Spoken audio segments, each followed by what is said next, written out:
Amados hermanos, estoy muy emocionada porque el martes es 31 de octubre y si a alguno le da el soponcio por pensar que voy a celebrar Halloween, no es así. Es porque también nosotros tenemos un día muy importante de celebrar por celebrar el 31 de octubre. Y nosotros como protestantes no celebramos obviamente Halloween, sino que celebramos el Día de la Reforma.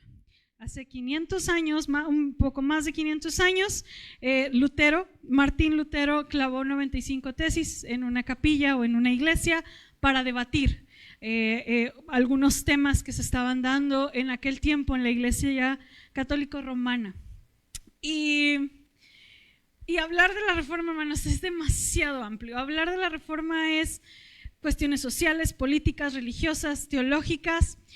Y hoy quiero hablarles, hermanos, de estos aspectos que fueron esenciales para reformar la iglesia en aquel tiempo y cómo es necesario que nosotros podamos meditar en si nuestra iglesia necesita una reforma. Ya no es, hermanos, ya no se trata de hablar de la iglesia católico romana como tal y de pronto las disputas, no. Se trata de pensar en si la iglesia cristiana evangélica necesita un cambio y una reforma. Y sabes, a veces yo creo que como hombres y mujeres que vivimos en el siglo XXI, pensamos, yo creo que hemos escuchado ya sea de nuestros padres o hasta nosotras mismas, yo misma a lo mejor ya en mi modo adulto señora, ya decimos, híjole, este tiempo yo creo que es el más difícil de todos los tiempos. Ya vemos a los muchachos muy perdidos, ya no hay moral y de pronto sentimos que estamos en el punto más álgido, más difícil, más oscuro de la historia, ¿verdad? Como que, como dicen por ahí, ya los niños ya no los hacen como antes, ¿verdad? Ya salen diferentes y de pronto sentimos que es verdad porque es un poco bíblico, no un poco, es bíblico que la maldad aumentará. Sin embargo, hermanos, el estudiar la historia nos ayuda a pensar en diferentes momentos que el mundo, la sociedad se ha sentido como tú y yo. Y justamente la Reforma fue un tiempo bien interesante para que llegara doctrina o aspectos que vinieron a cambiar. Por ahí veo que tienen calor. No sé si el hermano Juan ahorita nos ayuda a prender el aire para los hermanos de este lado. Muy bien. Y es que, hermanos, alguna parte del sermón está basado en un libro que se llama 95 tesis para la nueva generación de Lucas Magni. Se los recomiendo muchísimo, es buenísimo, es un libro donde desarrolla nuevas realidades y a diferencia de Lutero, él hace varias páginas de cada tesis. Y es que, hermanos, nuestra generación, y qué padre que hay muchos jóvenes para poderlo contemplar, yo creo que estamos en una generación, hermanos, donde anhelamos un cambio, una reforma, donde anhelamos que la iglesia despierte, donde podamos conectar con Jesús, pero también lograr responder a las realidades que tenemos hoy. Y tenemos tantos dilemas y de pronto pareciera que la iglesia ya no es una respuesta a la sociedad. Y además, hermanos, tenemos una situación donde hay un desencantamiento profundo de la iglesia. La gente no quiere acercarse a la iglesia por las situaciones históricas que han pasado, quizás porque ahorita la gran mayoría de las iglesias son empresas, se han vuelto empresas donde todo está basado en el éxito y en el número. Y además, no hablemos de los escándalos sexuales que hay, no solo, hermanos, en una iglesia romana, sino se han dado muchos escándalos de abusos sexuales y de otras cosas dentro de las filas cristianas. Es una realidad, hermanos. Hay un desencantamiento, hay una rebelión en la juventud, hay una lejanía general con las nuevas formas de vida de Dios. Sabes, tú y yo nos encontramos entre dos épocas muy importantes, filosóficamente hablando o ideológicamente hablando.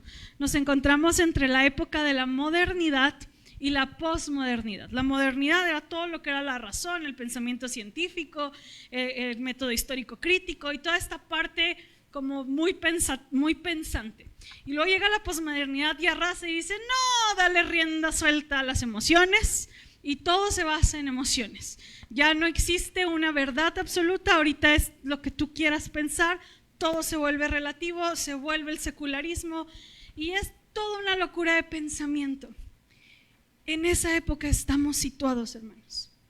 Y entonces Lutero, curiosamente, estaba entre dos épocas. Estaba entre la época del medioevo, que es toda la parte de la Edad Media, y estaba entre la época de la Ilustración, o la época donde justamente se iba a dar pie a la modernidad.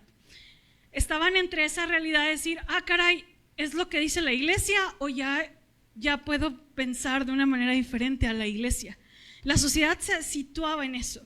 Y para que te des una idea, 30 años de que naciera Lutero, 30 años antes, se hizo la imprenta. Algo que en la vida, es como si 30 años antes del internet, por ejemplo. O sea, fue algo súper radical donde ya era la copiadora de los textos. O sea, era lo más tecnológico que podía haber. 30 años antes de Lutero nació y cayó el Imperio Romano de Oriente. A los 9 años de Lutero, Cristóbal Colón llegó a América.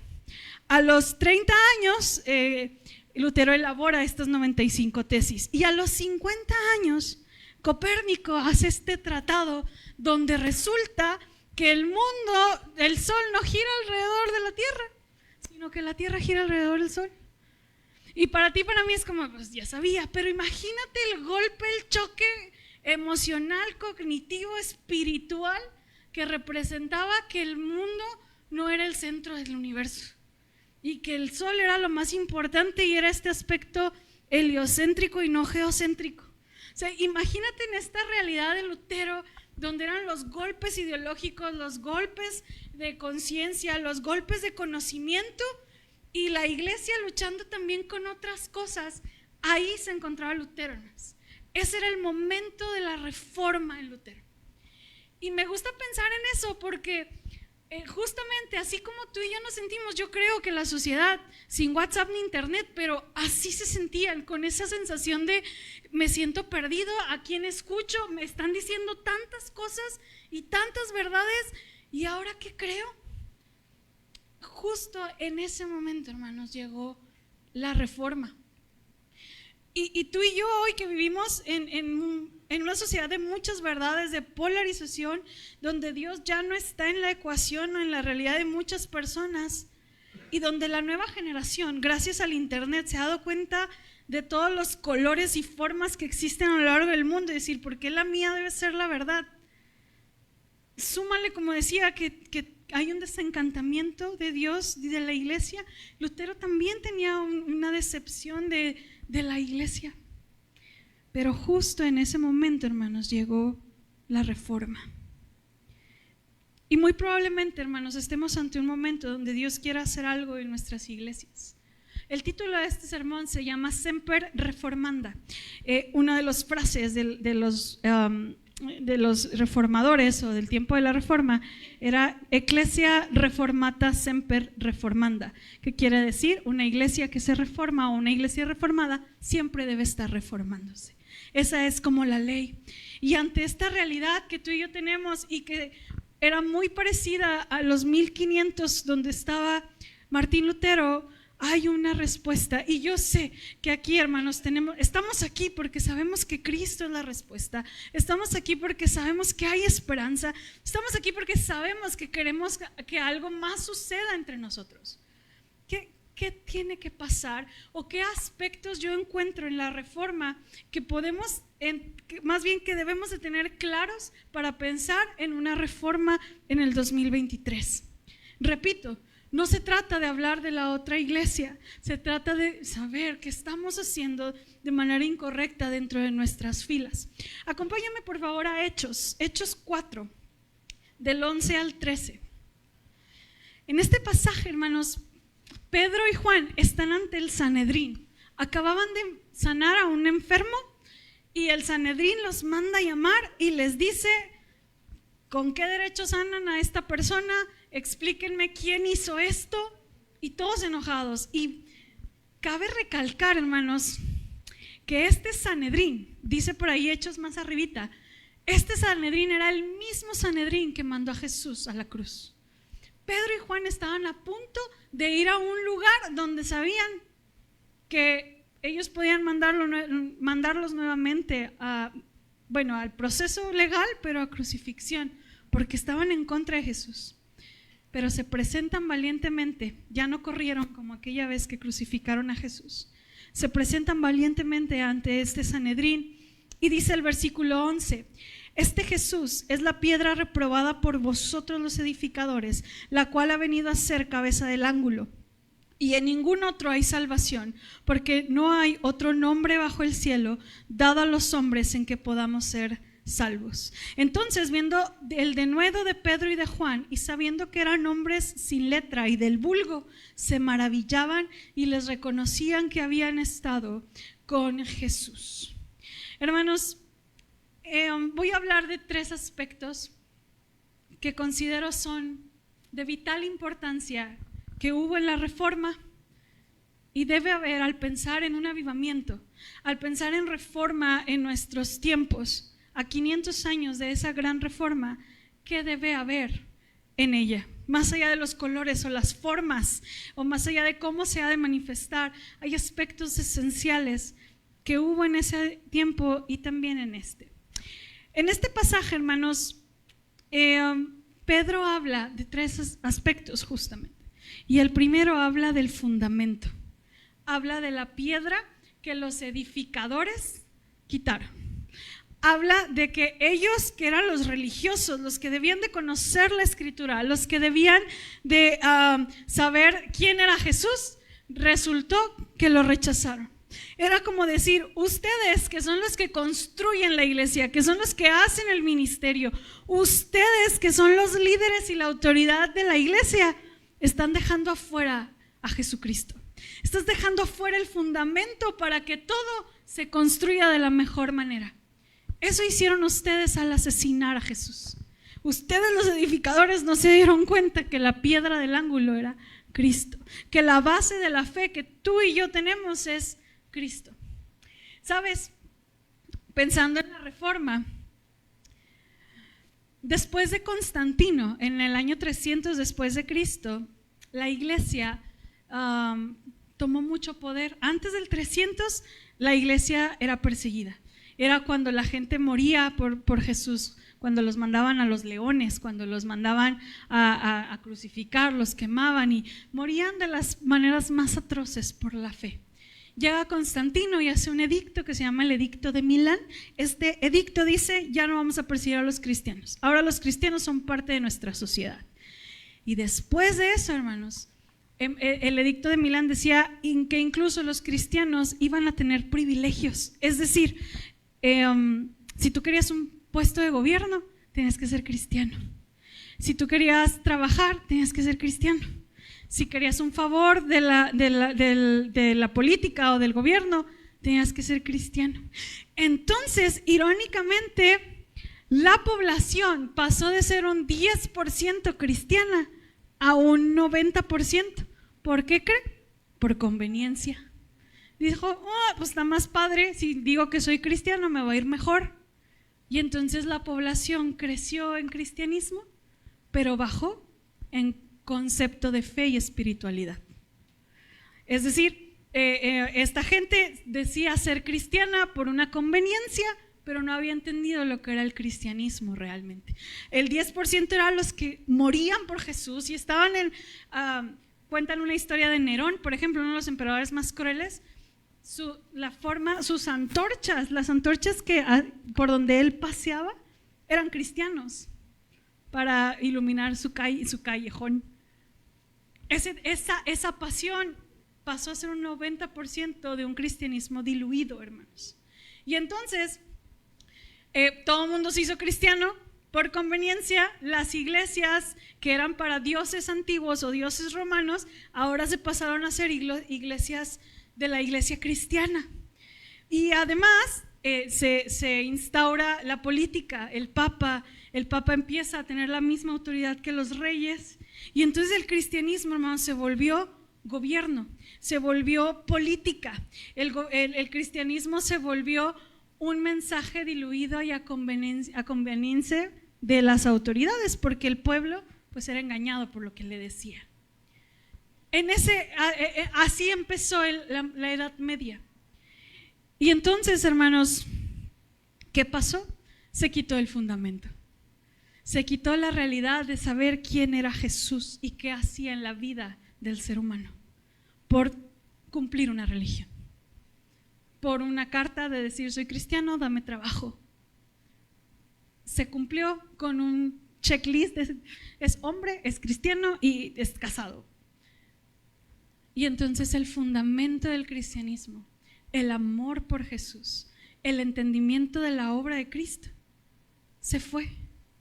¿Por qué? Porque el fundamento ahora era la política, era el dinero, era las castas sociales, y se quitó la verdad del evangelio en tiempos de la Reforma. ¿Suena familiar? Yo creo que un poco, hermanos, porque pensar en nosotros, estamos en una crisis muy parecida. Nos encontramos en un cristianismo sin saber por qué soy cristiano. Estamos adorando a un Dios que conoces muy poco y que tristemente no sabemos dar una razón de nuestra fe, como lo dice Primera de Pedro.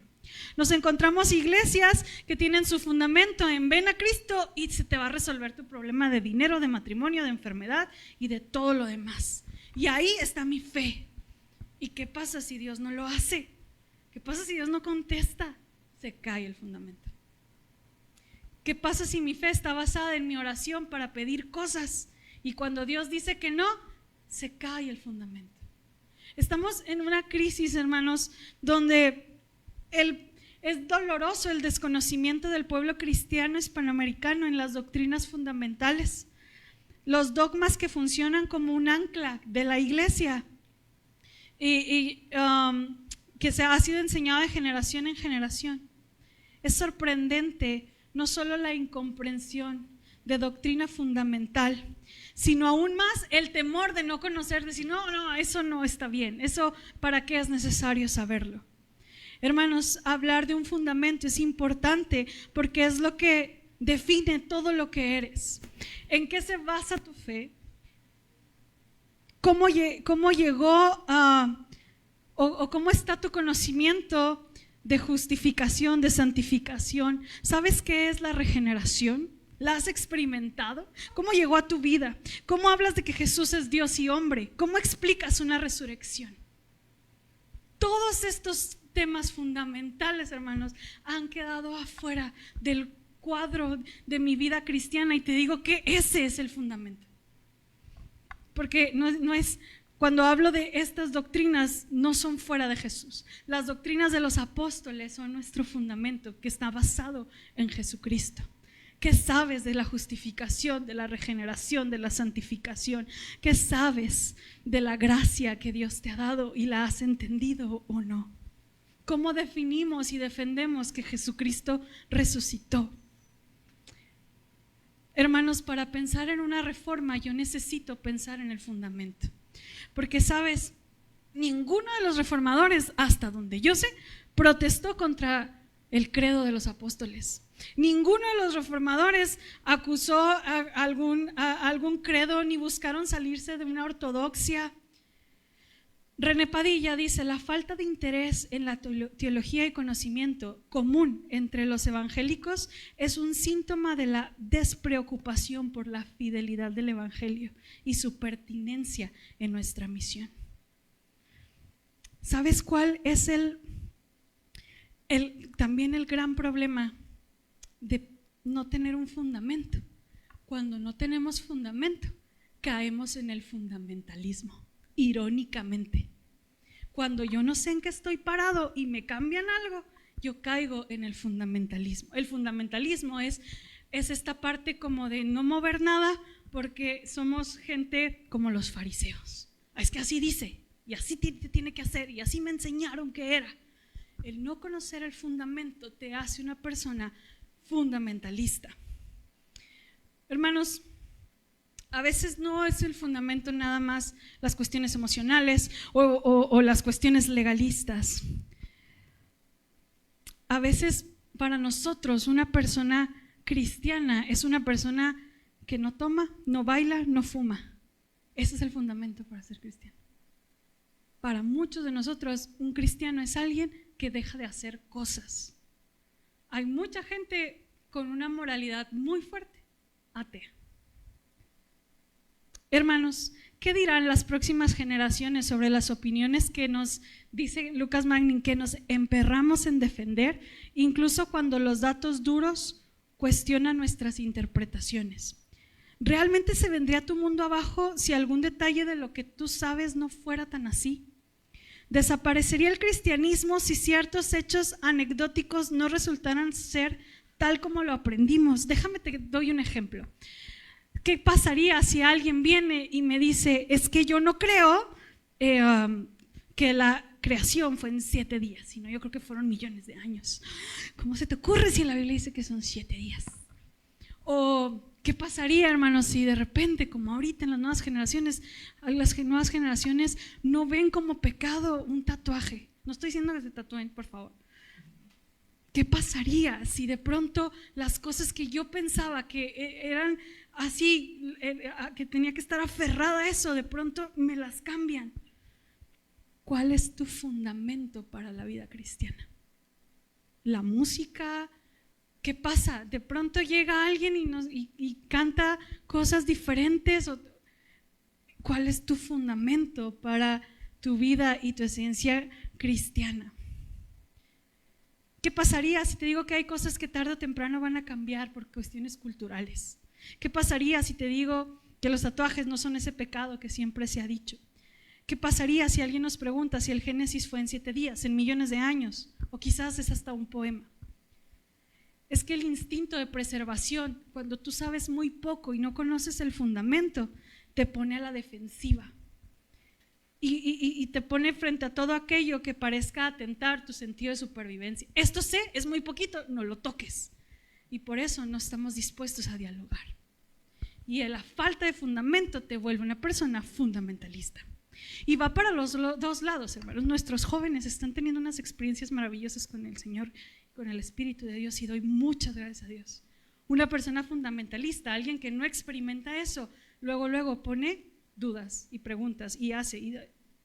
Pero también de este lado, de aquellos que están experimentando y que hay otros que no lo viven de esa manera, se pueden volver fundamentalistas. De ambos lados. ¿Me explico? Si no lo vives como yo, si no lo crees como yo, si no practicas como yo, estás mal. Eso, hermanos, es ser fundamentalistas, al ver que las cosas cambian y mi fundamento se tira. Una iglesia siempre reformada necesita saber cuáles son sus fundamentos. Pedro dijo, ustedes, los edificadores, han dejado de lado a Jesús y ese fundamento.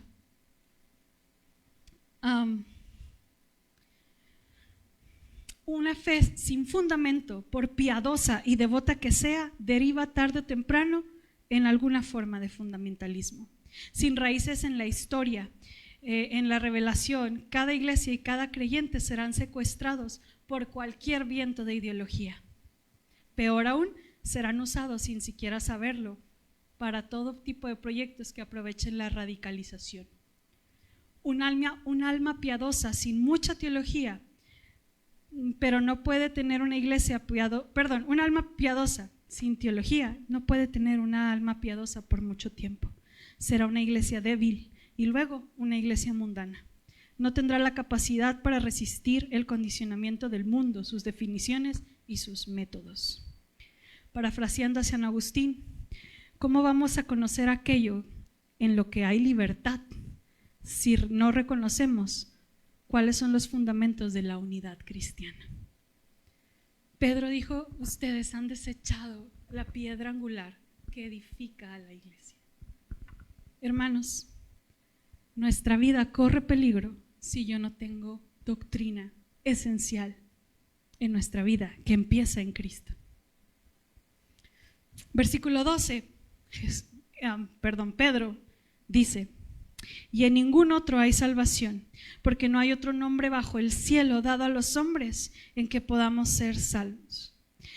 Pedro pasa a explicar que Jesús no es solo la piedra, sino el Salvador. ¿Cómo fue aquel hombre sanado? Por Jesús. En el nombre de Jesucristo, él fue sanado. Los fariseos pusieron la ley como el método para salvación. En tiempo de Reforma, estaba el Papa León X y quería construir la Basílica de San Pedro. Y dijo, ¿cómo le hacemos? Y entonces mandó a un hombre que se llamaba Juan Tetzel.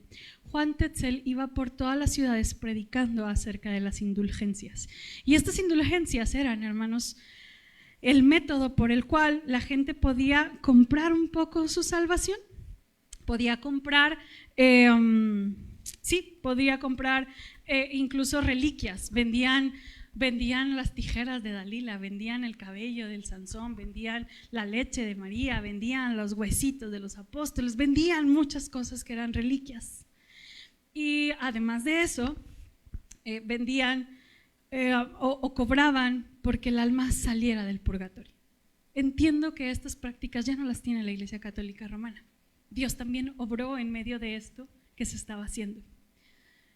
Sin embargo, Juan Tetzel decía, cuando tú le echas una monedita aquí a la cajita, un alma sale del purgatorio. Tú échale dinerillo y va a salir el alma del purgatorio. Y entonces la gente, no leía, no conocía las escrituras, no tenían acceso, pues todo lo que le decían, eso se creía. Y entonces Tetzel iba por las calles a cobrar por el alma y por la salvación del ser humano. Imagínate el terror, hermanos. Los ricos, pues bien les iba, bien padre, deme 5 y ahí me parta 15. Pero imagínense los que no podían. Imagínense la frustración de una persona pobre para decir, es que yo no puedo salvar el alma de nadie, ni mi alma solo, no tengo dinero. Y esa era la manera de ahogar la fe de alguien y además de manipularla. Y entonces fue cuando Martín Lutero dice, no puedes estar cobrando por la salvación.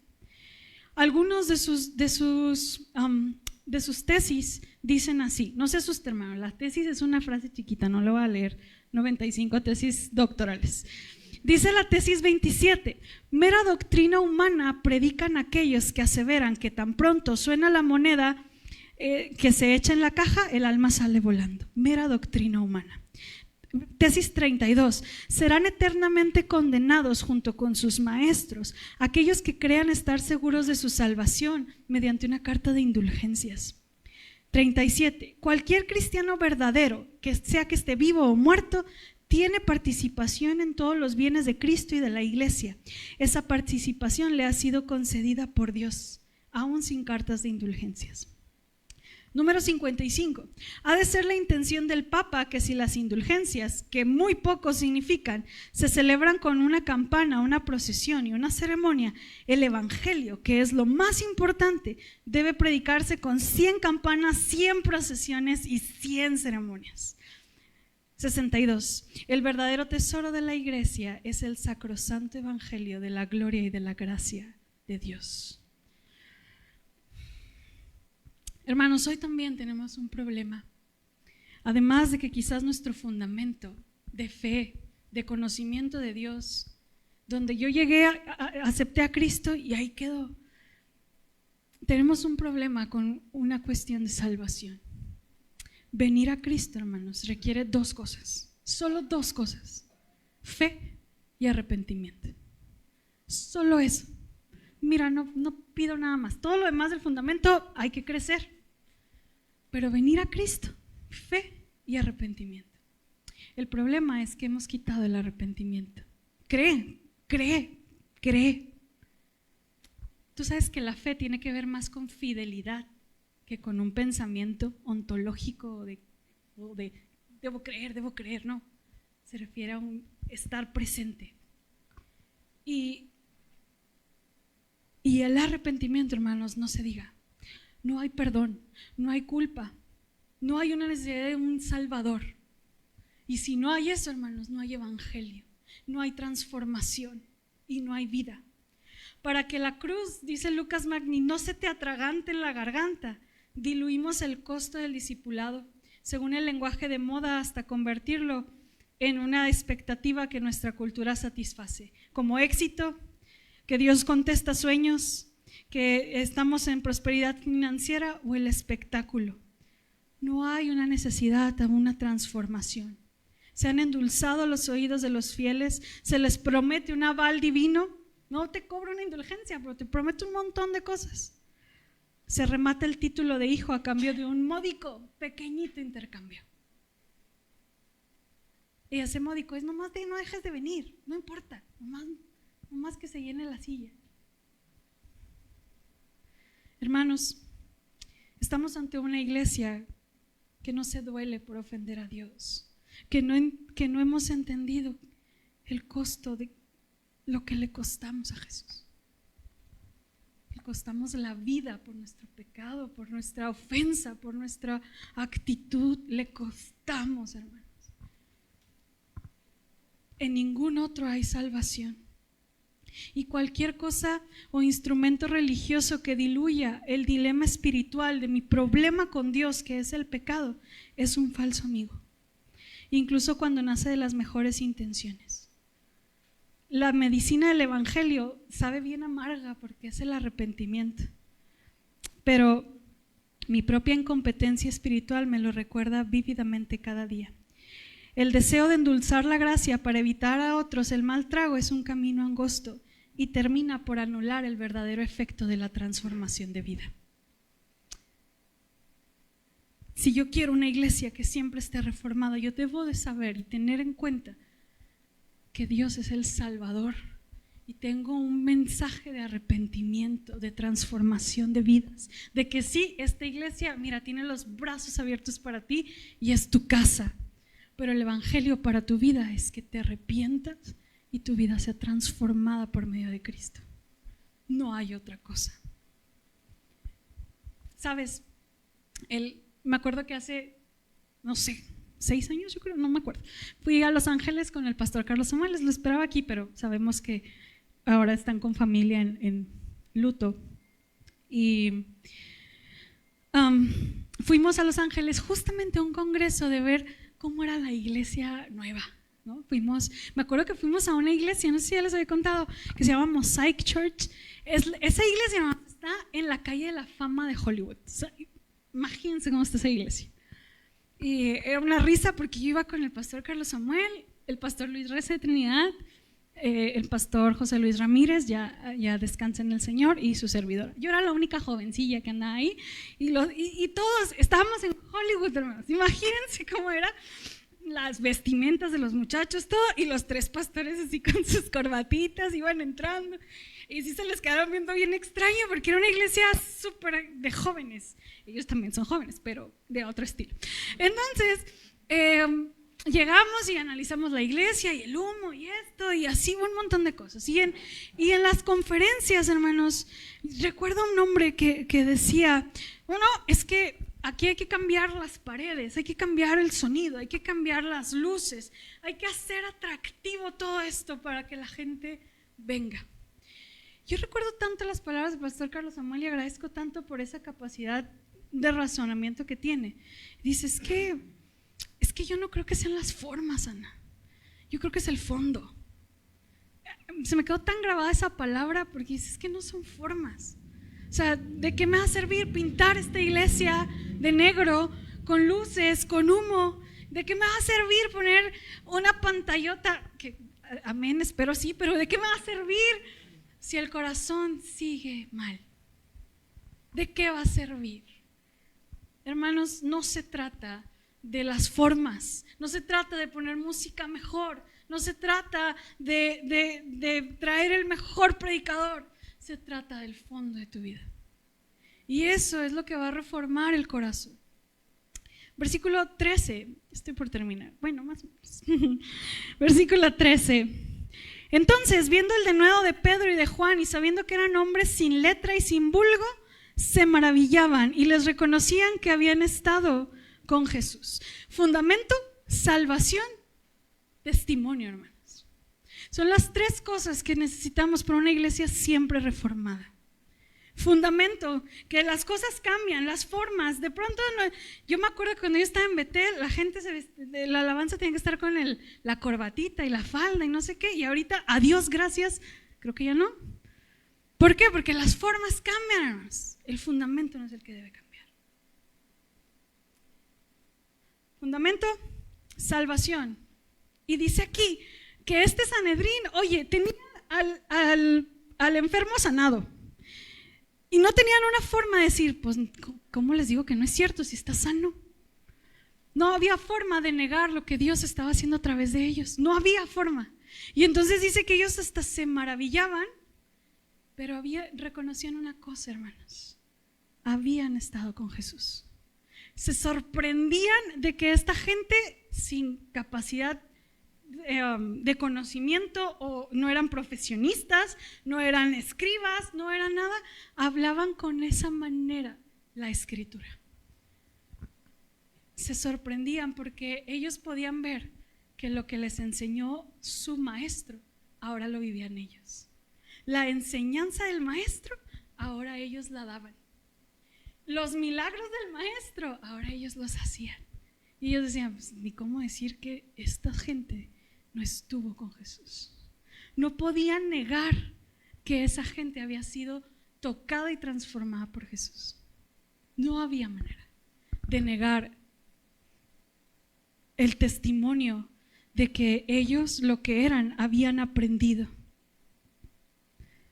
Porque a fin de cuentas las palabras no valen mucho. Solo podemos afirmar el cristianismo con el mismo cristianismo. En la Reforma, hermanos, Lutero era un monje cautivado por Dios. Este hombre era plenamente entregado a la aventura espiritual.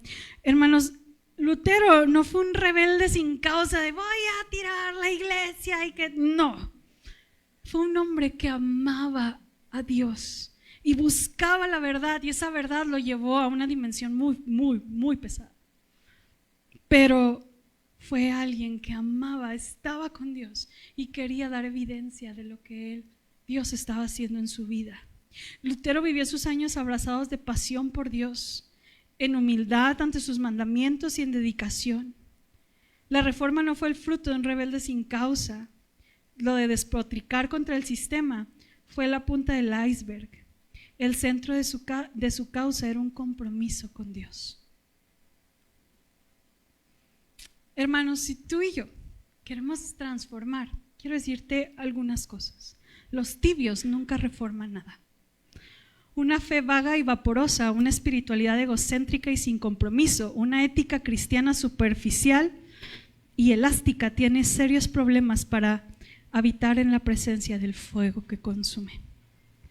Si detrás de esta revolución con la que soñamos y los grandes sueños de transformación no hay una vida prendada a la presencia de Dios, nuestros mejores deseos tienen poco futuro. No hay reforma, no hay iglesia y no hay cristianismo que no se realice en Cristo, que no se realice desde adentro hacia afuera y que los demás lo vean y que los demás reconozcan que ellos han estado con Jesús. La transformación de las grandes estructuras, la transformación de una iglesia metodista comienza por la devoción escondida y el encuentro silencioso con la fuente de vida, por las convicciones nacidas de aprendizajes lentos y la paciente misericordia hacia lo que está afuera. Porque sabes, dice Yves de Montcheul, no es el pecador quien conoce el pecado, es el santo. Somos llamados a actuar y hablar como enseñaba Jesús. ¿Necesitamos una reforma? Yo creo que sí, hermanos. Yo creo que sí. Anhelo eso, hermanos. Llámele reforma, llámele avivamiento, llámele despertar. Pero no se olvide que eso debe ir acompañado de un fundamento sólido en la fe. Debe ir acompañado de saber que hemos sido perdonados y es urgente la gracia de Dios en nuestras vidas y de un testimonio transformador de vida. ¿Se ha preguntado para qué debe cambiar la iglesia? ¿Para qué quieres el avivamiento? ¿Para qué quieres la reforma? Lutero, termino con una frase de él: no nos digan con tanta frecuencia, iglesia, iglesia, iglesia. Primero tienen que convencernos de que son iglesia. Esta es la cuestión.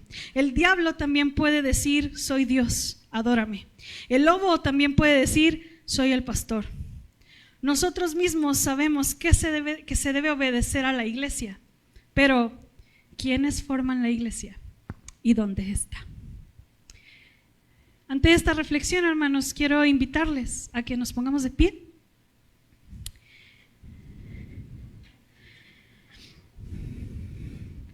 Y entonemos el himno que justamente escribió Lutero hace más de 500 años.